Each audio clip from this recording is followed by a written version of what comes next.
এক ছিল ছোট্ট একটি গ্রাম। সেই গ্রামে থাকত রাহাত নামে এক কিশোর।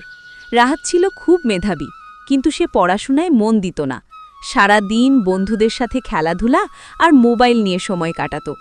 তার বাবা ছিলেন একজন দিনমজুর, কষ্ট করে উপার্জন করতেন আর ছেলেকে বলতেন, বাবা, শিক্ষা হলো মানুষের আসল সম্পদ। রাহাত তখন হাসত, কথা শুনত না। একদিন পরীক্ষার ফল প্রকাশ হলো। রাহাত ফেল করল, তার সব বন্ধুরা পাশ করল। সে খুব লজ্জা পেল। বাড়ি ফিরে দেখল বাবা চুপচাপ বসে আছেন। রাগ করেননি, শুধু বললেন, ভুল করলে শিখতে হয়, হাল ছাড়তে নয়। সেদিন রাহাত বুঝল, সময় আর শিক্ষা একবার হারালে ফিরে পাওয়া কঠিন। এরপর সে মন দিয়ে পড়াশুনো শুরু করল।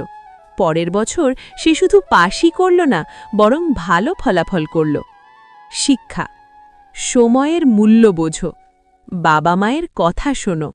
শিক্ষা মানুষের জীবন বদলে দিতে পারে।